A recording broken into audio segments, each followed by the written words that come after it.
Oh, we're out in Naperville, Illinois at Finish Line Performance, and we brought our 95 Pontiac TA project car. The guys from V8TV brought their 95 Firebird today, put on a dyno, just to get a baseline on it before we make some changes to it.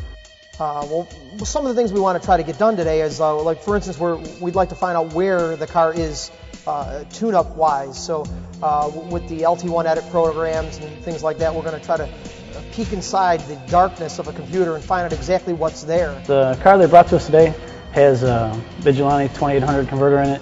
It has a 373 gear, has a bore lug, it has a 160 stat, and a Firebird ram air setup for the air intake. Well, the problem with doing this kind of stuff is that all I did was ask other people and go off of what they did.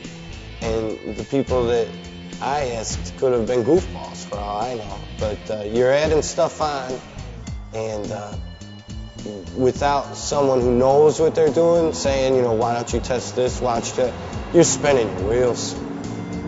Mike's Trans Am has lots of high-performance parts installed on it, but it's never been tuned to make those parts work together. The chassis dyno will let us see what tuning needs to be done. We did a baseline on the car, and it was a little lower than I thought it would be. Made 264 horsepower, 286 foot-pounds of torque, and it was about 14-to-1 air fuel, which is pretty lean, so we need to richen it up a little bit.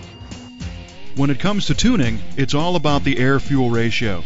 The use of a wideband oxygen sensor tells the computer on the dyno what the ratio of unburned fuel is in the exhaust. Too much fuel is termed rich, and too little is lean. With the ideal ratio, the car will automatically make as much power as it possibly can. The ideal air fuel on a normally aspirated car is about 13-12-9 to 1.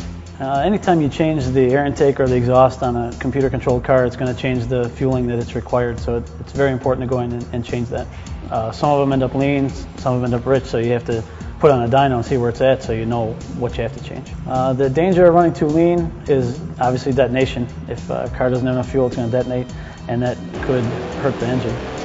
This car at 14 is lean, but not in a position where it's going to hurt itself. Anytime I see over like 14.8 on the dyno, I shut it down right away. Dan uses a software program called LT1 Edit to make changes to the onboard engine management computer. These changes will calibrate the computer to run properly with the modifications on the car. The LT1 engine is a little older design. It's not as friendly to modifications as, say, an LS one would be, but there are some things you can do to them to wake them up a little bit. You can modify pretty much any engine parameter that is in the computer with LT1 Edit. Basically, we're going to work probably with fueling and timing, and we should be able to pick up, I'd say 10 or 15 horsepower by doing so. Every car obviously is a little different, so I'm not going to hold myself to that, but that's generally what I see.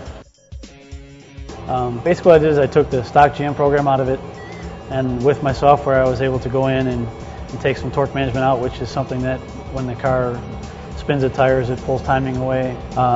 You can change the fan when the fans turn on, the temperature they turn on. It was a little higher than I usually run it, so I lowered it a little bit so it turns on about 175 degrees. I also went in and we changed the fuel parameters around a little bit because the car was a little lean to begin with. I tried to change the timing 2 degrees. It didn't seem to like that, so I just went back to what a stock setting would be. As we went through the runs, we went from being lean, and I slowly put fuel in it to get down to a 13.0, which is where I run a normally aspirated car at. Repeated software changes and dyno runs allowed Dan to hone in on that ideal 13-to-1 air-fuel ratio. The peak numbers I was looking for, we didn't quite get. We got 3 horsepower and 2 foot-pounds of torque. But your peak number isn't really what makes the car go faster. I mean, your peak number, you're there for a half a second through the whole run. Down through the mid-range is where you're going to make the car go faster at. And we did pick up 10 horsepower and 15 foot-pounds of torque through the mid-range. Peak numbers aren't necessarily the numbers we're looking for. I think what we found out was that under the curve, in other words, the power that you pick up over time, or RPM, is really what's important. I think what we're going to find out when we get this car back to the track is that it would be quicker first run on this dyno to the last run on this dyno, because I'm sure it picked up power throughout the usable RPM range, the time when it's actually running.